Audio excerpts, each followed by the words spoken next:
and welcome. I'm Terry O'Connor. I'm your chair for this talk today in our Festival of Ideas archaeology strand. We start with a few technical notes. I assume you all know where the fire exits and bathrooms are, so we can skip that. If you're watching live, you can ask questions through the Q&A button on your screen, and we'll be picking those up at the end, but it's available right through the event, so ask questions at any time. If you have a technical issue, loss of Wi-Fi, you can rejoin using the original link. It should take you straight back in. And do remember, this event's being recorded, so you can pick it up again from the Festival of Ideas website. And we have subtitles, no end to the technical capabilities. To turn these on or off, use the CC live transcript button at the bottom of your screen. And if you're watching on a mobile, you'll find on the chat, there is more detail on exactly how to deal with that through a mobile connection. To the business of the day. We turn to ancient Egypt today, and to the range of often quite extraordinary travellers and antiquarians and archaeologists who've left their records and impressions of the Nile Valley at various times over the last several centuries. And those records and glimpses, they give us a wonderful insight into real people responding to Egypt's extraordinary exotic and ancient places. Our guest today, our speaker, is Chris Naunton, Egyptologist and writer, broadcaster. Chris worked for many years at and some years directed the Egypt Exploration Society, surrounded by a, how can we put it, rich, eclectic, probably sandy archive of material from former Egypt explorers. And his talk today is about those fascinating records and the people who made them. So without further ado, Egyptologists Notebooks. Thanks very much, Terry. That was a very nice introduction. Thank you. Before I go any further, I'm just going to try to share my screen. There we go. I hope you can all see my opening slide here. I'm going to be talking to you today about this book, Egyptologists Notebooks, which came out last year. It is intended to be a kind of overview of the history of the subject, Egyptology, as told through the archives, and that's the notes, diaries, letters, journals, but most particularly the drawings, sketches, paintings, maps and plans, the visual records left behind by 30 odd of what seemed to me to be the most important, the most interesting characters in the subject. And what I wanted to do was to give a bit of exposure to some of these archives, many of which have never been seen in public, certainly not in full. And I wanted to be able to tell the story of the development of the discipline. I'm an Egyptologist myself rather than a historian of science. And it's very difficult to do any research to any depth in Egyptology without retracing the steps of those people who have gone before you. And if you're thinking critically about our evidence, and that's archaeological evidence principally, sites and monuments in Egypt, if you're thinking critically about that, you need to be asking questions about the people who looked at those things first and their records, which form the basis, the core of information that we use to try to understand ancient Egypt, try and understand what the country was like and what life was like for its people in the past. I wanted to be able to understand and to explain how we get to the situation we're in today, where we can tell that story, the story of ancient Egypt. And it's not a story that's never been told before, but it's certainly one that's been told from a fairly sort of narrow and not entirely unbiased perspective. It's largely a sort of great man story of scholars, travelers, artists, but largely scholars, particularly once Egyptology comes into being as a kind of scientific discipline from around the middle of the 19th century onwards. And the people whose names tend to have survived and been celebrated the most are the scholars who directed the projects and led the expeditions into the field, and most importantly were the people whose names went onto the front of scientific reports and monographs. But there's a much wider cast of characters actually that have been involved in all of these aspects of Egyptology, whether it's travel or archaeology, Not all of these people were scholars, of course. There were artists, there were architects, there were specialist diggers, various different nationalities, and I wanted this book to reflect that. So at risk of trying to do too many things at once, it is, as I say, intended to be an overview of this subject, a visual celebration of archives and beautiful drawings, beautiful images produced at these various times in history, and also an opportunity to give a bit more credit than is normally given to those other people, those other members of the teams whose names tend to have been forgotten, at least in the published literature anyway.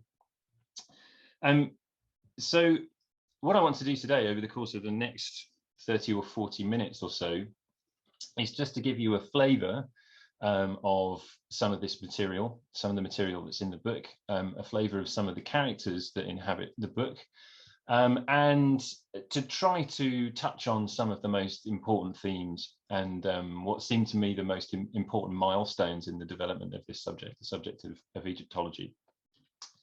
So we begin with a moment or time before the 19th century. The beginning of the 19th century in some ways is when the story of Egyptology begins, as we'll see.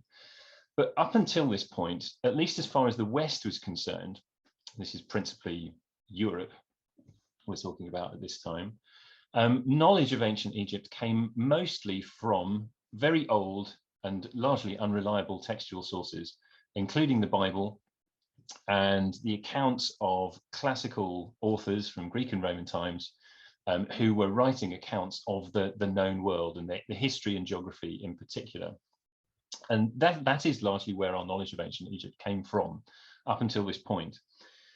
A select few, really not very many, but a select few travelers from Europe made it as far as the Middle East, and including Egypt, in the years prior to the 19th century, exploring what was then very much a kind of unknown territory beyond the frontiers of knowledge, and they recorded what they saw. And so this is kind of pre-Egyptology, if you like.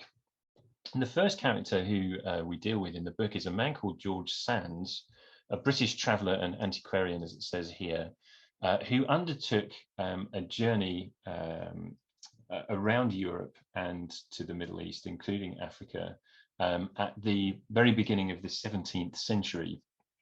And he left behind his account of his travels in 4 volumes, of relation of a journey undertaken in these years, in the early years of the 17th century. And he doesn't seem to have travelled actually very much around Egypt, but he saw the major sites. He visited Alexandria, which was the typical point of entry into Egypt from Europe. It's on the Mediterranean coast, of course. It was the largest port at that time, the most accessible. Early travellers tended, despite the fact that Alexandria was probably the second greatest city in the ancient world for several centuries after only Rome, there was not very much of ancient Alexandria left to see at this point. And descriptions of Alexandria tend to be quite sparse, but of course, travelling south to the region of the capital city of Egypt at that time, and now Cairo, they were, of course, all drawn to the pyramids, which were still very much standing. Of course, they always have been since they were erected in the 4th dynasty, around about 2700 BCE. A great wonder of the ancient world and a great wonder of the modern world too. And for this reason, just about everybody who visited Egypt, of course, was drawn to these and drawn to capture them in their drawings and descriptions. I love this description of Sands of the Sphinx in particular. I couldn't cram anywhere near as many quotes from Sands and from lots of other people into the book as I would have liked. It would have ended up being a sort of 20-volume book otherwise, but this is a favorite of mine. He says, by a sphinx, and the sphinx at this point is completely buried up until its neck, but the head was still visible. By a sphinx, the Egyptians in their hieroglyphics presented an harlot, having an amiable and alluring face, but with all the tyranny and rapacity of a lion, exercised over the poor, heartbroken, and voluntarily perishing lover. So as far as Sands was concerned, the Sphinx depicted not the 4th dynasty pharaoh Khafra, as we now believe, but an Ethiopian harlot, apparently. And this is one of a number of misconceptions made by Sands and others. We mustn't be too critical of them, of course. They were really going by very, very little information when they were in Egypt, and really just taking what they could draw from classical sources, from the Bible, etc., and otherwise drawing the conclusions based on what they saw. There was very little information on the ground otherwise for them to use. And there were really very few travelers to Egypt at this point. So the next characters we meet in the sequence include this man, Frederick Ludwig Norden, who was a Danish naval captain and explorer instructed by the King of Denmark to make a journey to Egypt and to create a survey of the country, mapping the territory, particularly the Nile Delta and Nile Valley, making notes of towns and villages encountered on the way, and also ancient sites and monuments, which he did. He was a very, very able man, an excellent cartographer already by this point, an excellent seaman, a great organizer. And it's no surprise that his account of his travels in Egypt raised the bar in terms of a sort of thorough account of what could be encountered by the traveller to Egypt. But even then, the notes and drawings he made don't really stand up to the sort of scientific standards that we might expect today. We see here in these two images the so-called colossi of Memnon, thought in classical times, and down to this point, down to Norden's time. He visited Egypt in 1737. To be an image or images of the mythical Ethiopian king Memnon. We now know, thanks to being able to read the hieroglyphic inscriptions, that they are actually images of the 18th dynasty pharaoh Amenhotep III, and would have stood at the front of a temple of his. But nonetheless, this is what Norden and lots of other people at the time thought. His drawing of them is not bad. We can see some other monuments which we know to be in the region, in position as they should be. This is the Temple of Ramesses II, half buried, the Ramesseum in the background, and some of the Theban tombs beyond. It's a very good attempt to capture the landscape and the monuments in it, but the monuments themselves are not very accurately drawn. One of the images of Amenhotep appears to be sort of glancing over towards the artist, which is certainly not the case in real life. And we have rather a nice image of the pyramids, looking a little bit too tall and pointy here, and also this still half buried Sphinx. This is another of Norden's drawings, showing it to have rather a more sort of Western European classical looking face than it really has. And this is a striking theme of drawings of this particular era. The artists, of course, are much more familiar with drawing classical antiquities, and so they tended to render Egyptian art, reliefs and statuary, in a rather more classical style, a sort of departure from the reality of the rigid form of Egyptian statues and reliefs. So they have rather a more sort of classical appearance in the drawings than we know them to have in real life, and I think that applies here to the drawing of the Sphinx. By total coincidence, at exactly the same time, an English-Irish clergyman called Richard Pocock also was undertaking a trip around Europe and the Near East. And in fact, Norden and Pocock unwittingly crossed on the Nile at one point, and only afterwards discovered that that European on the boat was the other. And he also published an account, which again is very detailed, very good. His drawings tend to be rather less sort of accurate and rather more designed to convey some other sort of sense of what was there. This is his drawing on the right hand side here of the Valley of the Kings, looking as though it's actually a rather small sort of passageway leading up towards a mountain with doors leading off on both sides and directly ahead. And in some ways that is the essence of the Valley of the Kings. It is a desert wadi in the low mountains to the west of Luxor, with doorways opening out on either side. It's just that it in no way really looks exactly like this. So some sense of what the Valley of the Kings is captured in this drawing, just not with any great degree of realism. And his drawings, Pocock's drawings of the Colossi of Memnon, which we see here in the photograph, a modern photograph, again reflect the artist's familiarity with more classical looking sculptures. They have a much less Egyptian and more classical looking features here, particularly when you look at the small images of Amenhotep III's favoured royal women here, which again appear to have sort of cherubic kind of quality to them. They don't look like Egyptian sculptures at all. But for the people back home, you know, this would have conjured up something of what was to be seen in Egypt, where previously they would have had very, very little to go on at all. So these accounts, published by people like Sands, Norden, and Pocock, were bringing to European readers for the very first time some sort of knowledge and some images of this incredibly exotic and far distant, unknowable place. If you can believe it, the watershed moment at the end of the 18th century and the beginning of the 19th century, which really ushers in Egyptology proper, concerns this man, the Emperor Napoleon, who we see in a portrait here in his study at the Tuileries, painting by Jacques-Louis David. Napoleon invaded Egypt in 1798 as a political, military, territorial project. He was aiming to strike a blow against the British, in particular, just to interrupt their trade with India and to try and establish a new route through and to exploit Egypt, of course, for the benefit of France. They arrived in 1798, very well equipped with a very large, well-drilled and well-supplied army, and very quickly overwhelmed the local population of the ruling class were called the Mamluks. They were descended from mercenaries, and at a certain point, the Mamluks had actually come to rule the whole of the Muslim world. By this point, the Ottoman Empire was in charge of most of the region, but the Mamluks were ruling still in Egypt, kind of on their behalf.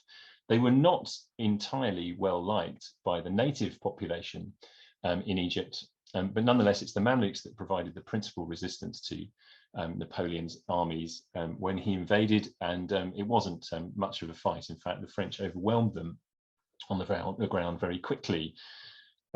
This is a sort of fantastical image painted by Louis-François Baron Le Jeune of the so-called Battle of the Pyramids of the 21st of July, 1798. Various battles are thought to have taken place within sight of the pyramids. It's not really clear whether this would have been the case or not, but of course it's a very useful artistic device for showing exactly where this battle was taking place.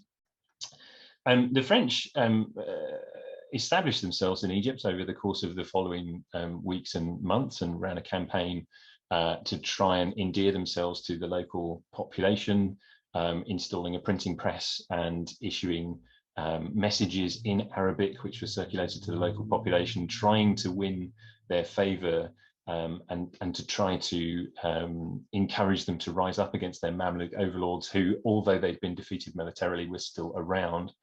They weren't entirely successful in this, and meanwhile, the British had got wind of what was going on and sent a fleet to Egypt, where it engaged with Napoleon's ships, which were still moored off the coast of Alexandria in the Mediterranean. And Nelson routed these ships pretty comprehensively a few weeks after this point, leaving the French armies more or less marooned. So from the political, military, territorial point of view, Napoleon's invasion wasn't really a great success, and it eventually, thanks to a combination of defeat at the hands of the British on the water, at the hands of the British and Ottomans on land, and through a series of treaties, they were eventually persuaded to leave. But whether it was his own initiative or not, it was decided that as part of the expedition to Egypt, a corps of savants, learned men, scientists and artists in particular, should be brought along with the soldiers to make a record of what they found in Egypt, a description of Egypt, Description de l'Egypte, which would focus on three main categories: the kind of natural world, more modern monuments relating to Muslim Egypt, and then ancient monuments relating to Egypt's ancient past. And for all that the expedition was in its principal objectives a failure, the scientific and artistic expedition to Egypt resulted in the publication of more than 20 volumes of text and plates, amounting to the most comprehensive survey of Egypt, of Egypt's ancient sites, along with the natural world and the more modern sites and monuments that had ever been undertaken. So where Norden and Pocock and Sands before them were raising the standards in terms of what information would be available to a reading scholarly audience in Europe, the Description de l'Egypte really takes things to entirely new heights. And it's crucial for Egyptology even now, because the sites and monuments in Egypt have continued to have a life and to evolve in the 2 centuries or so since the Napoleonic expedition. And this record of those sites and monuments is so comprehensive. It has great value in capturing the condition of these sites and monuments at that particular moment. Many of those places don't exist anymore. Napoleon himself is not one of the main characters to feature in the book, but one of his savants, Dominique Vivant de Nantes, is. He was already established as a kind of leading light of the French academic world at the time of the expedition. He was an antiquary, an artist and a scholar, and he made a number of drawings as part of his work for the survey, and he also published his own personal account of what he found in Egypt, well ahead of the Description. The Description itself took a couple of decades to come out in its entirety, whereas de Nantes' account was published for the first time, I think, in 1804, so just a couple of years after the expedition finally left the country. And he made a number of extremely fine and important drawings. So this, for example, is an image of the Luxor temple, a monument which is still standing. We're still standing at this point, still standing today. What's very different today is that it's been completely cleared of the debris which had accumulated over the centuries since it was first built in the 18th dynasty about 3,500 years ago. So what we're looking at here are 2 obelisks in front of the entrance pylon.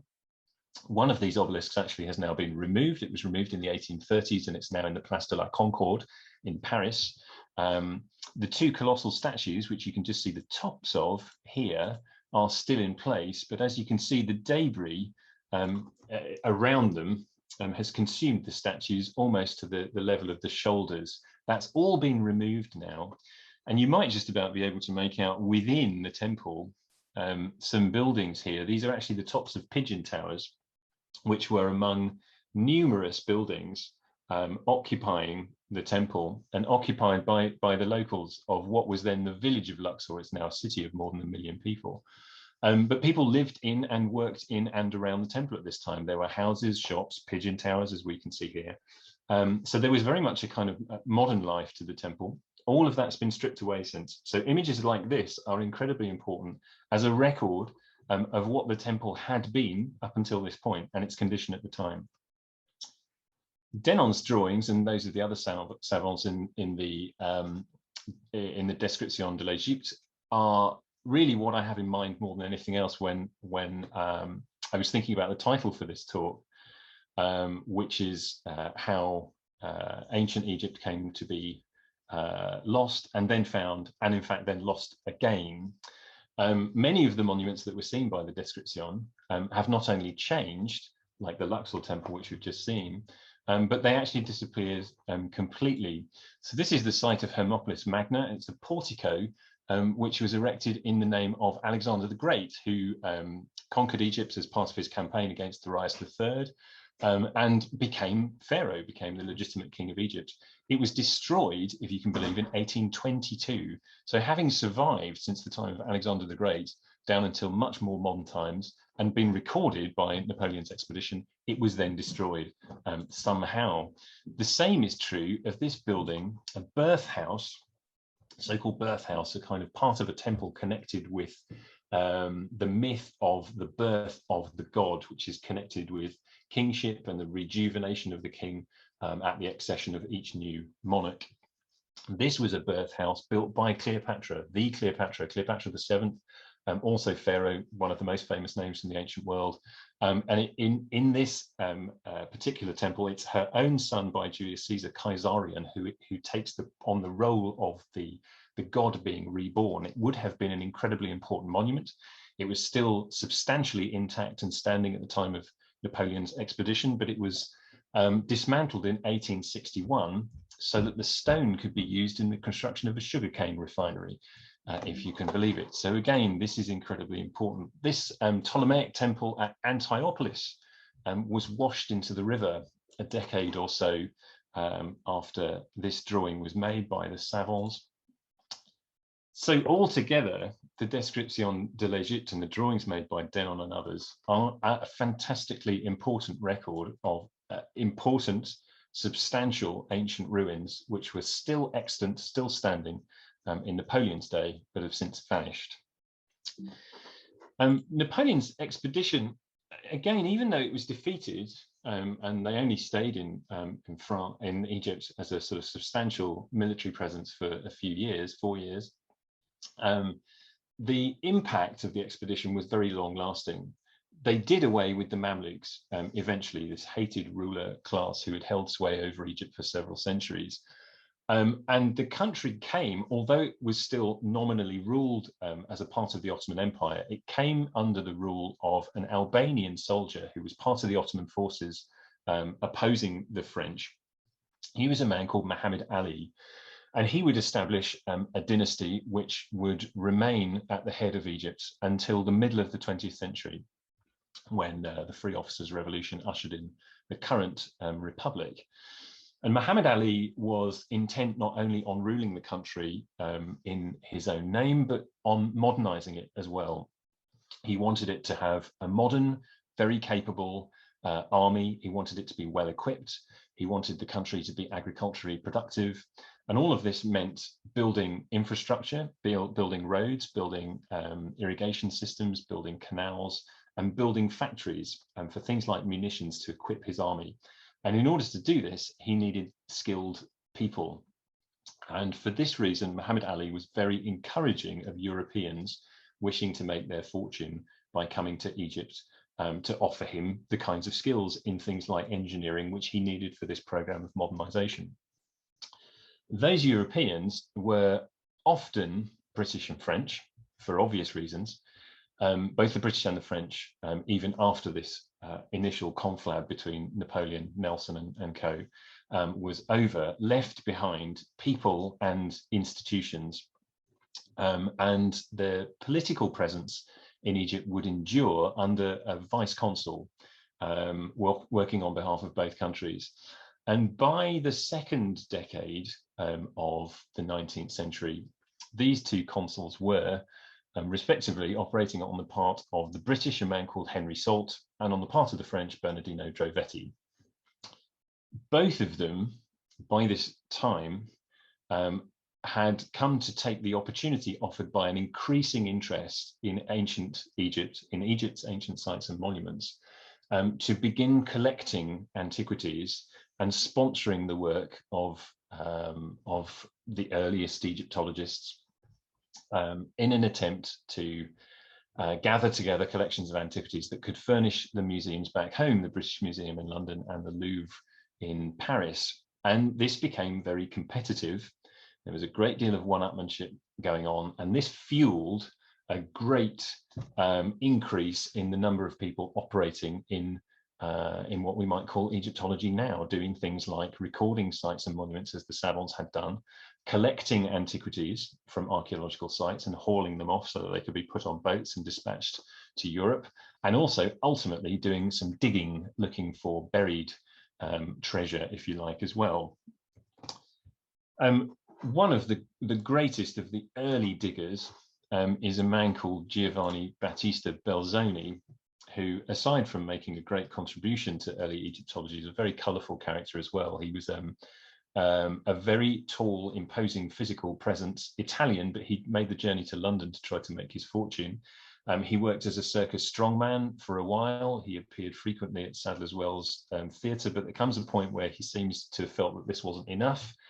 And he had some engineering nous as well, and offered Muhammad Ali an invention for a new irrigation system, which he hoped Muhammad Ali would accept, would pay him to install across the country, thus making him very rich and successful. Muhammad Ali wasn't interested, but Belzoni by this point was in Egypt and looking for something to do, and he was taken on by Salt, who needed somebody who could move very, very large objects from archaeological sites so that they could be absorbed into his burgeoning collection. Belzoni turned out to be very good at this and was, despite the fact that everybody thought it was going to be impossible, able very quickly and easily to remove the so-called younger Memnon. It's a bust of Ramesses II from Ramesses' temple, the Ramesseum. We already saw it in the background of Norden's drawing of the Colossi of Memnon. This was shipped off to the river from whence it came, and made the journey down to Cairo, ultimately then down a branch of the river to Alexandria and all the way home. And it's now, it dominates one half of the sculpture gallery in the British Museum. And this set Belzoni onto a sensational career, removing very large things and digging up lots of incredible stuff, most of which made its way into Salt's collection. Salt and also, as I mentioned, Drovetti were creating these huge collections, which they were doing partly for themselves, but with it in mind always that these objects would make their way into the national museums, but they weren't going to do this entirely for free. They weren't being paid by the British government to do this. So they were sort of operating on a private basis and hoping that they'd be able to sell the collections on. Both of them did, but not always with great success in terms of where the things ultimately ended up. So these things which Belzoni discovered at Karnak during excavations, which sadly were not very well documented. We don't know exactly where he found these things. We just know they were at the Great Temple complexes at Karnak, which if you know them, you will know cover a vast amount of ground. So whereas archaeologists, we would really like to know the exact spot where things were found, we can only say in the vaguest way where Belzoni uncovered these pieces. They're a head, as you can see here, and an arm with clenched fist of a statue of either Amenhotep III, same person as is depicted by the Colossi of Memnon, or possibly his predecessor Thutmose IV. These made it into the Salt collection, and he was successful in selling them to the British Museum, and that is where they are today. Again, you'll find them in the sculpture gallery in the British Museum. The rest of the statue is still at Karnak, incidentally, so missing its head and missing its left arm, but it's still there, so they can be sort of virtually reunited, at least. But as I say, they weren't always successful, Salt and Drovetti, in selling things to their preferred destinations. So sometimes their antiquities went elsewhere, and one way or another, each of them assembled during the course of their lifetimes 3 separate collections, which were sold variously to the British Museum, the Louvre in Paris, the collection in Turin, which is now the Egyptian Museum in Turin, and some objects also went to Berlin and to Florence as well, essentially forming the nucleus of what were and remain the largest and most important collections of Egyptian objects anywhere in Europe, at least. So this is the moment, and it's thanks to Drovetti and Salt and their agents, including Belzoni, that these very, very large things left Egypt in great quantities, in particularly the 2nd and 3rd decades of the 19th century. That's when almost all these things that you see in the sculpture gallery and the equivalent galleries in Paris, Turin, Berlin, that's when they all left, and it's thanks to these people. Belzoni also was the person to clear the sand from the temple of Abu Simbel, great rock-cut monument. There are actually 2 temples at the site, but the main one, the famous one, is the one that we see in a drawing by a man called Henry William Beechey here, who was working on behalf of an English nobleman called William John Banks. These had only been observed for the first time by a Swiss explorer Burckhardt in 1813. They are at the very, very southern extent of Egypt, in the region of the Second Cataract. So they're a long way further into Africa than most travelers and explorers had ever ventured up to this point, which explains why it was as late as 1813 that anybody even saw these. Anybody from Europe, anyway, saw these for the first time. But they were almost completely buried in sand, and there is a temple within the rock here, which was unentered until Belzoni cleared it. He again was the first to have the engineering genius to be able to accomplish this, which he did in 1817.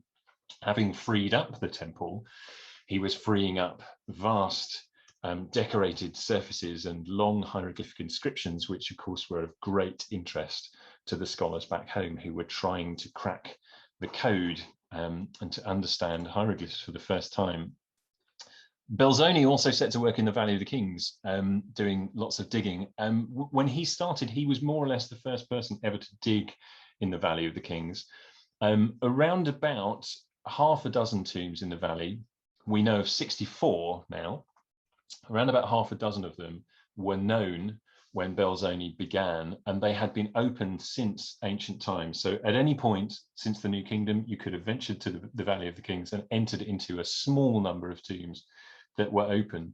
But Belzoni realized that there were likely more tombs there to be found and set about digging.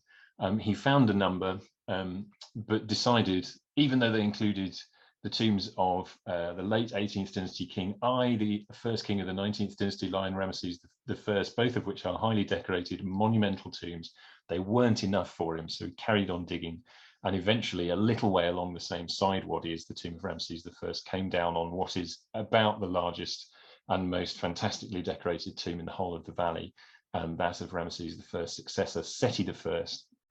That in itself was a great accomplishment. What's more significant, really, in some ways, for the story of Egyptology is that Belzoni, as well as being the digger and the person who found it, also did a very good job, certainly by the standards of the day, of documenting what he had found. So he made a number of drawings, and he commissioned others to make drawings for him as well, of the tomb. As you can see here, there's a really actually very good plan of the tomb. And then we're looking at a sort of a rather clever section drawing showing both the architecture of the tomb descending into the rock here, but also giving some sense of the decoration as well. And there are numerous drawings like this showing in more detail the drawings as well. And for its day, although it doesn't quite match up to what we might hope for now, these are really very good records. These are some of the more detailed drawings, which again, they don't absolutely photographically capture the figures or the hieroglyphic signs. If you've really got your eye in for Egyptian art and hieroglyphic inscriptions, you can tell that they're not absolutely bang on, but they're very close and they're very good, and about as good as anybody had produced for art of this kind up until this point. Belzoni's counterpart, operating on behalf of the French, is a much, much less well-known man called Jean-Jacques Riffaut, who was a bit of a ne'er-do-well. As you can see here, he fought in Spain. He was either captured or deserted, made his way to Egypt somehow, and fell into the service of Drovetti, who employed him as a digger. Riffaut it was who excavated a number of very large pieces on behalf of Drovetti, in the same way as Belzoni did for salt, and a lot of these things ended up in those major collections. He also made a record of the things that he found. Tragically, and I feel a little bit mean for including Riffaut in the book in some ways, his drawings are frankly awful, even by the standards of the day. So while much of the story of the book is about standards improving, there are occasionally people who get things wrong. And this image of Riffaut's, which is, if you know what you're looking at, just about clearly an image of the monumental gateway inscribed for Thutmose III from the Temple of Hatshepsut at Deir el-Bahari, but the hieroglyphic signs are all over the place. He's included a number of antiquities sort of lying around at the base of this thing, which were never there. And the backdrop, rather than being sheer cliffs, is curiously a completely fictional image of some low sandy hills with doorways in them. And he recorded lots of drawings like this with an intention of producing a comprehensive survey of sites and monuments in Egypt. He never managed it. Even if he had, it would have stood out as frankly, a pretty awful attempt at what he was trying to do. He nonetheless, though, I think does deserve more credit than we realise, or at least to occupy a rather more prominent part of the story of the history of Egyptology, because he's responsible, like Belzoni, for the excavation of some fantastic pieces.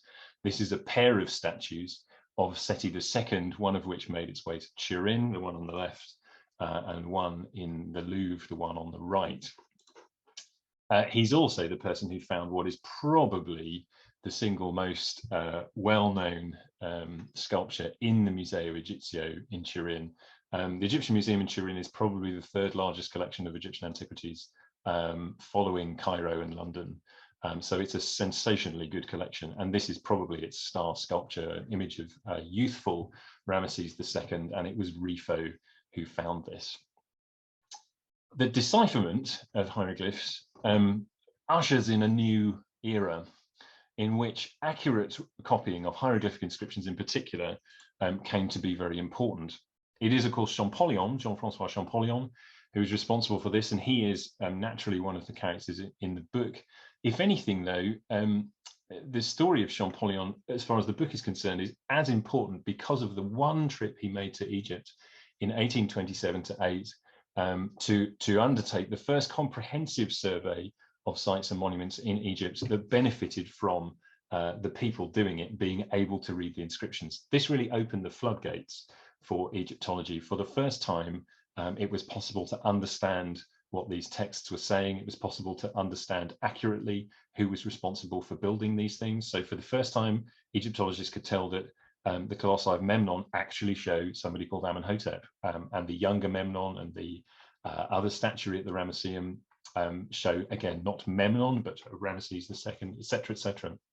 And one of Champollion's finest artists was a man called Nestor Lote, who left behind, again, a series of drawings of sites and monuments, but made with a greater level of accuracy, based partly on the fact that now that they were able to read the inscriptions and able to distinguish one hieroglyphic sign from another, it was that bit more important that those signs were captured accurately so that the people back home could really read the inscriptions rather than just looking at some nice shapes, birdman, etc.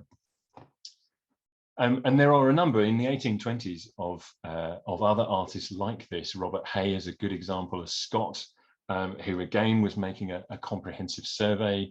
In his case, the drawings are made by Hay and also other members of his team who he commissioned to work for him. These are, I think, among the finest that were ever made. The tragedy of the story of Hay and his expedition is that he, just having amassed hundreds and thousands of drawings like this, never got it together to publish his survey. And he was the first person I had in mind when I was thinking about the book, and his archive was the first I looked at. It's in the British Library now. There are over 60 folios of drawings, some of which contain more than 100 drawings within them, to give you an idea of the size of the collection. And they are very, very beautiful. Technical drawings, rather more sort of general views. This is one inside the temple of Horus at Edfu, which again shows the temple well preserved, but completely choked with debris, and also occupied by modern buildings and modern people, very much as a part of a modern town, in this case, in Egypt. Another of these is a man called James Burton, another kind of ne'er-do-well who came to Egypt to try and make a fortune. He was dispatched by Muhammad Ali to the Eastern Desert to look for coal, and completely failed. But in the course of doing this, came across a number of interesting monuments, which he recorded. He never published either. His archive is also in the British Library. One thing which caught my eye in particular was this very large monument, which is referred to in a number of drawings by Burton and others as the Baths of Cleopatra. It looked to me, when I saw these things, I'd never heard of the Baths of Cleopatra at the time, but it looked to me very much like a monumental tomb. And in fact, it became a side project of mine. It is a monumental tomb. It's one that's almost completely disappeared. on the ground and also in the literature, but I'm hoping by the time I can get back to Alexandria to go and examine the spot where I think it was or is, hopefully. So that's a good example of a way in which these archives are really potentially incredibly important. And there comes a point where the digging, which of course initially was all to do with just finding pretty and monumental things to go into museum collections, began to take a much more scientific approach, capturing not just the material, but information. And Joseph Hekekian, who actually was a geologist, his principal interest was in attempting to try to see what the rate of deposition of sediment in the Nile Valley was, also did some extremely important archaeological work. And more than that, he captured it in what are technical drawings. They were designed to capture information that would be of use to geologists and other scholars back home, but they are sensational drawings.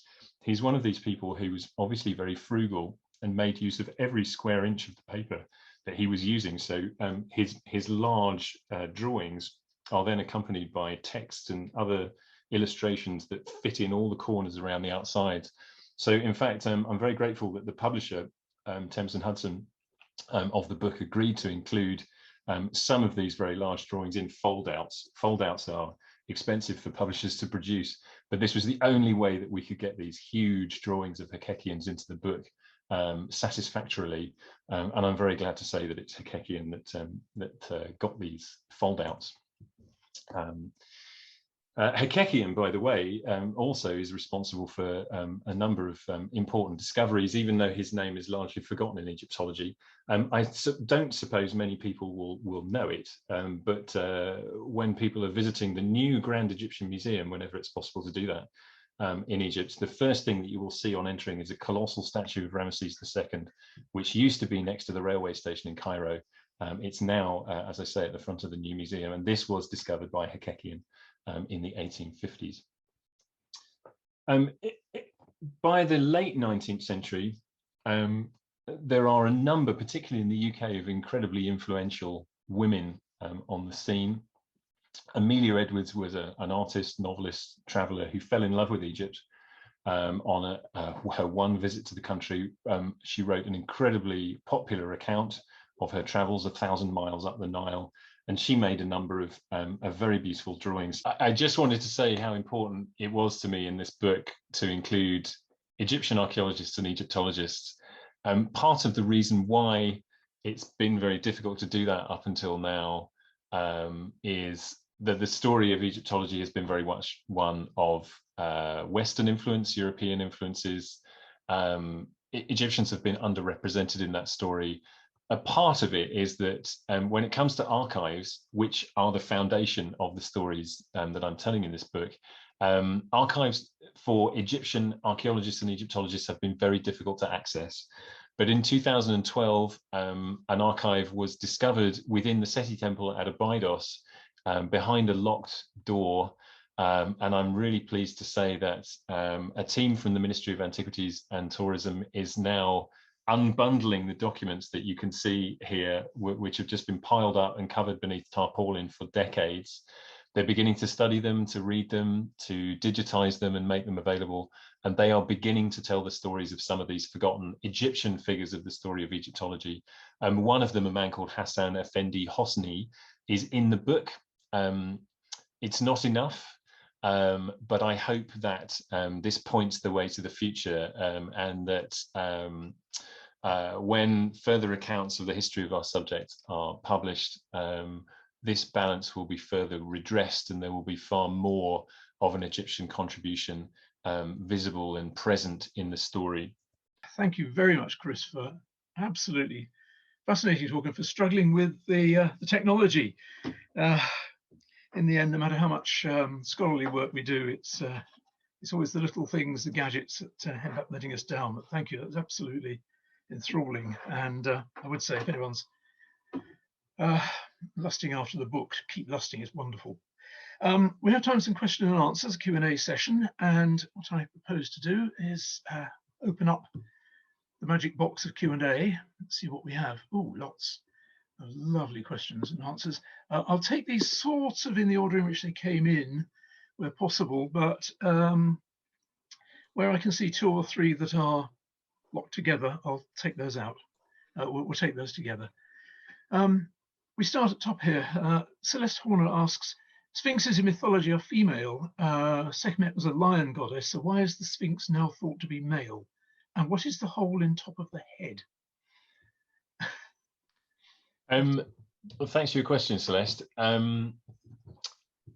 Sphinx is just a name within Egyptian archaeology, anyway, that we give to sculptures or images of animals with usually human heads, occasionally the heads of other animals.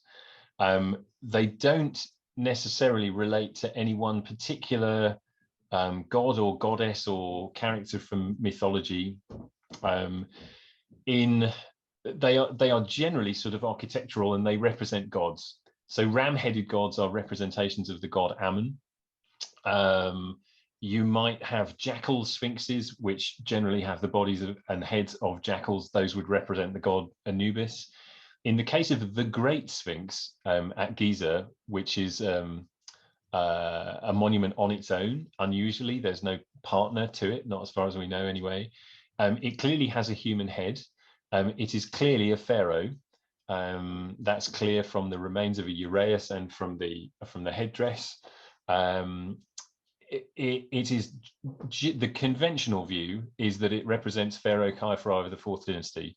There are counter arguments to that, but generally speaking, it's clear that it is a pharaoh. Why that is in this case, we don't know. We don't know the function of it. We don't know the purpose of it, quite honestly. And I'm afraid the same goes for the hole in the head and various other anomalous aspects of it. There are openings in the base of the Sphinx. There are chambers inside it. We are at a loss to know. It's a complete anomaly, this particular sculpture. We have nothing comparable to it, and sadly, no inscriptions to tell us what it means and what it's for. Well, thanks very much, Chris. It's nice to know there's some things we don't know, isn't it? Yeah. Celeste also asked, she's followed up in a very quick one, perhaps. Why do so many statues have clenched fists at their sides? Are they pulling a cart or holding scrolls, or is it just a convention, perhaps? It is a convention. We think the reason is that the Egyptian sculptors were sculptors, that is, were very concerned not to leave any elements of the sculpture prone to breaking. So you'll see that hands are often in clenched fists because they're just easier to sculpt and harder to break. For that reason, they are often holding something like a bolt of cloth, but that is just a device. Something you'll also see quite commonly is hands with palms flat, either on the sides of the legs or on the lap, and it's the same reason. They might have wanted to do something very complicated with the hands, but it would have been much harder to pull off and much more prone to the stone breaking. That's a very sensible answer, a very, very sensible reason, isn't it? Yeah. Very sort of practical, which is good to hear. I'll just skip one there. We lost signal a bit around about the time you were beginning to talk about women archaeologists, and specifically about Amelia Edwards. I realize it's not possible to say much about that in a quick answer, but a couple of sentences that just put her in context. Yes, I'm sorry. I had to sort of skip over really Amelia Edwards' story. She's the subject of she's the subject of 2 full-length biographies to give you an idea of how much there is to tell about her story. Yeah. She was the founder of the Egypt Exploration Fund, and the person who endowed the chair, the very first chair of Egyptian archaeology in the UK. She was a campaigner for ancient Egypt more than anything else, and somebody who was good at raising awareness, and as a writer, somebody who was really great at communicating the results of scientific archaeology to the public. She was also a great supporter of young up-and-coming archaeologists. This is at a time when there's no formal education in Egyptology. You could study classics, and there were a number of people who were beginning to be trained in scientific excavation techniques at this point. But it's only thanks to somebody like Amelia who provided funding and exposure and project opportunities for people like Flinders Petrie, Francis Llewellyn Griffith, and through Petrie, the next generation of archaeologists who would sort of be the most eminent in the field from the UK, at least, for decades and decades. So she's a great sort of campaigner and promoter, really. But the late 19th century, in particular in the UK, with regard to archaeology in Egypt, is an incredible time of very influential women. So Amelia Edwards is one, Marianne Brocklehurst is another. There are a number of women in the north of England who were instrumental in promoting the subject there. That leads to the creation of collections like the Manchester Museum, the Macclesfield Collection. The first women to be awarded an excavation concession in Egypt were Margaret Benson and Janet Gourlay, excavating at the Temple of Mut in Karnak in the 1880s and 90s. And then you have people like Hilda Petrie, who, you know, is best known as the wife of Flinders Petrie, but who we are now starting to understand was an equal partner to Petrie in the last couple of decades of his life. And in fact, more so than her husband, was the person who was actually at the excavation trench supervising the work. He was generally back in the workroom. And I think it's just a sad reflection on the sort of patriarchal way in which our story has been told, that the focus has all been on Flinders Petrie. But as I say, you know, we are now beginning to appreciate that that people like Hilda were playing a far greater role than we really understand. And the Petries are a classic case of it being the great man whose name goes on the front of the excavation reports, who is remembered and celebrated, and everybody else in the team, and that's men and women and Egyptians, whose names don't go on the front of those reports, whose stories can be rediscovered through archives. And that's part of what I've tried to sort of I've tried to redress the balance in the book. I'm not sure how successful I've been, but I at least want to sort of give that the story a nudge in the right direction. And a passing mention for Margaret Murray as well, I suppose. Yes, yeah, thank you, yeah. Influential and incredibly long-lived. Yes. Yeah. 100 when she died, I think. She was, yes. Her autobiography, for those of you that don't know it, has the rather charming title, My First 100 Years. Yeah. I think it's just wonderful. Anyway. Something to aspire to. Yeah, indeed. There's a question here, which I suppose is related, actually, issues with how much of the Egyptian antiquities are now around the world, not in Egypt. As obviously, this is a big subject in relation principally to other regions that have been, sort of, as it were, stripped of their archaeology. Do you think it's an issue with Egypt, or is there just so much that we can afford to have some of it in Turin and London, Berlin, and so on? There's a little bit of that, I think, but there is certainly an issue. I mean, we simply don't know. It's not possible to put a number or to quantify, you know, the number of archaeological artifacts that are in Egypt and the number that are not in Egypt. But it is into the hundreds of thousands and probably millions of objects outside Egypt. I have no doubt that there are far more. There's far more still in Egypt than is elsewhere. I think it's a very contentious subject. From my point of view, I think what's important is that people understand, as far as possible, the story of how objects come to have left Egypt in the first place. Many of the things that are in collections outside Egypt left with the blessing of the Antiquities Service and under license, as part of a system which was called partage. This came into effect in the late 19th century. Excavators were entitled to remove a portion of, or to ask for a proportion of objects to take back home. And the idea was that the Egyptian authorities would always retain the finest things, and in fact, whatever they wanted. What we have to bear in mind is the Antiquities Service at that time is controlled by Britain and France. And there was a time before this when many antiquities left the country when there was no such thing as an antiquities service. And the Egyptian people themselves had absolutely no say in this. So I'd sort of sit on the fence, I think, when it comes to whether or not things should be returned. But I do think it's very important that everybody understands the political context to these things leaving, and frankly, colonialism and all the ills associated with it. But that is a very big subject. Yeah, sure. Well, that leads very nicely. One more very quick ones. We're filling in the overrun at the moment. Yes. You talk about the book sprawling over numerous volumes. Will there be a further volume? We're being asked here. I would really like to think that there would be. I'm not sure that it will be Egyptologists Notebooks Volume 2. It may well be. There are certain themes that I would like to deal with in more detail, and those might include some of the things we've been talking about already. I understand there is a volume underway on specifically on women in Egyptology, which I think will do the job of telling that story much more fully than I could. I think the story of Egyptian Egyptology is probably still a long way off, but that's somebody's going to write that sometime.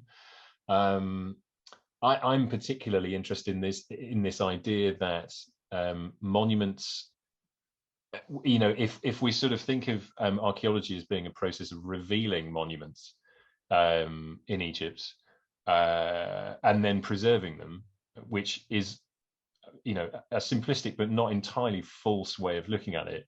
It's very interesting that so many things which were still standing and still extant 200 years ago have come to disappear, both physically and in the sort of memory of them. So I would like to do more on that. Whether or not I get the chance, I don't know, but I hope so. Remains to be seen, yes. And perhaps the attempts by Arab scholars as well to decipher hieroglyphs from the 9th and 10th century might be interesting as well. Yes. I'll just drop that in as a hint. Yeah. We've overrun by 10 minutes, which just about makes up for what we lost, I think, not for the content, but at least for the duration. We really are going to have to wind up. Apologies to those of you whose questions we didn't quite get to. I hope perhaps we'll be able to pick those up online. You never know. Chris, thank you very much indeed. It's been an absolutely superb talk and fascinating. We could have gone on for another hour, I'm sure. At least, well, we could. Whether you could, it's up to you. But I'm sure, in terms of content and so on. And I'm sure this lovely book and subject that it tackles will be a great success. It's clearly tackled a lot of really interesting topics that grab people's imagination. The recording of this event will be on the festival YouTube channel, so you can pick that up from the Watch Again section anytime after the 20th of June. That's yesterday, in fact. No, it's not. That's coming up anyway. I never know what day it is. Tomorrow is 20th of June, and you'll be contacted by email if you're an attendee when the video is available to hire.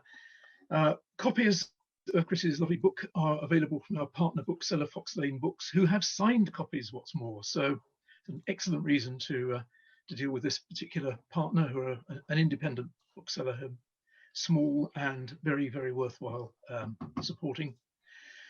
We very much hope, in conclusion, that you'll continue to be engaged with the York Festival of Ideas. Keep an eye on the website for full details of events in the festival programme. And we'd also love to hear your thoughts on these events, perhaps not the technology, but the events, and keep the conversations going using the hashtag York Ideas, all one word. That's, I think, more than enough from me and more than enough from us. Thank you all very much for attending. Thank you once again, Chris, for producing really such a lovely, hugely enjoyable talk, and farewell.